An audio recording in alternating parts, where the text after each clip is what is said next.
So at NC State, we have found that guide is an incredibly accessible training. I think that's the word that I've heard most often from folks, that it is something that really meets faculty and staff where they are.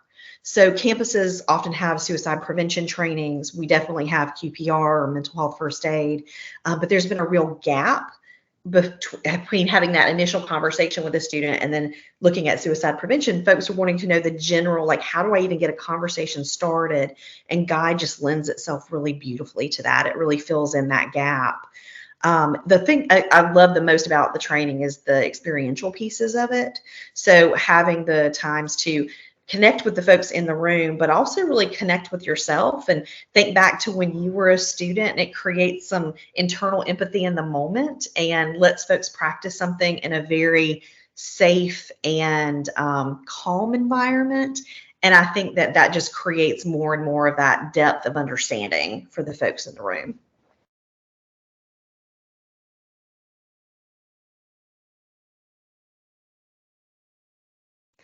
So I would say, kind of starting with even our administration, this was something that when it was offered to us through the UNC system, we had a lot of buy-in from the very beginning, which was ideal.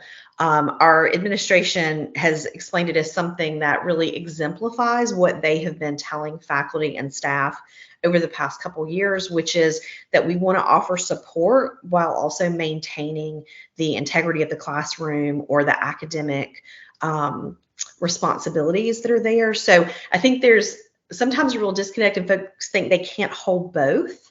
And this has really opened up that door for them. So I think administration has been very positive about that.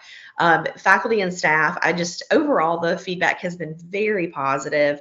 We share this moment of having some STEM faculty, maybe even some more seasoned faculty who have come in, maybe even a little bit skeptical about how this is going to go, and they leave saying, our our major doesn't necessarily lend itself towards the most vulnerable or empathic communication, so it's not our go-to, but this has shown me a way that I can do this that doesn't take a lot of time, doesn't put me in the role of being the supervisor or the counselor for the person. I can share information and I can offer this empathy that then goes a long way.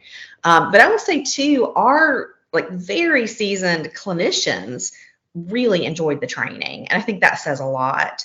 And they said, we learned something new from this. So that's where I, again, go back to the beginning, where I find this to be so accessible, because it starts with someone who has very little experience with this to folks who do this every day, and it offers something for everyone in between.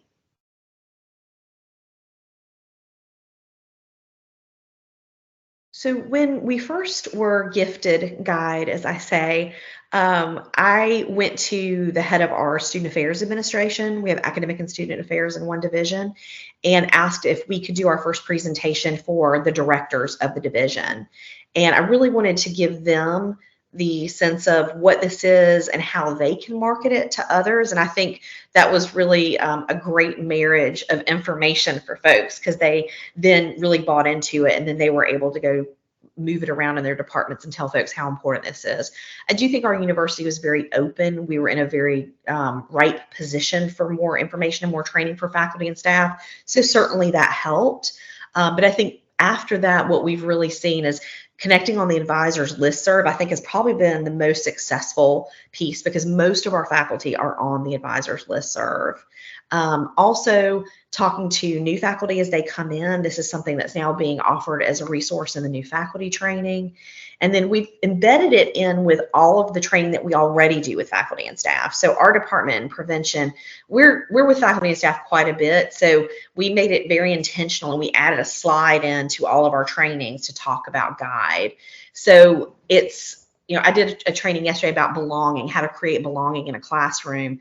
And I ended it by talking about, and guide is a wonderful way for you to get more comfortable with sharing that information. But the word of mouth, honestly, now that we've had a handful of trainings on campus, I get so many emails now from folks saying, my friend told me they went to this training. Can you tell me more about it? So it has really picked up, and didn't take a lot of time to do that either.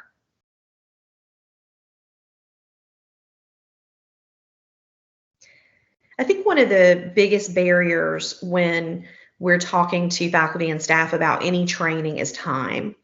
And I think that, again, I keep going back to the accessibility of this training, but it is a 3-hour training compared to, mental health first aid that's 12 hours, or some of the longer programs that we have. And while I know 3 hours is a significant piece of time, the phrase that I've been using with folks is that this is a down payment on future conversations that you're going to have with students. It's going to create more ease in those conversations. You're going to get to a resourced place much quicker. And so I always tell folks, you'll get your time back in the ability to make a more direct line to the resources that can support the student. And so for you to be able to have that space, like I tell folks, like pay for it on the front end, and then you will reap the benefits over time. And again, just coming into it with an open mind and understanding that it really is our role as a university to support the whole student, not just the academic, but also to understand that our students come in with really complex backgrounds and they bring in a lot of responsibilities and other things that we can support, again, while maintaining the academic integrity of the classroom.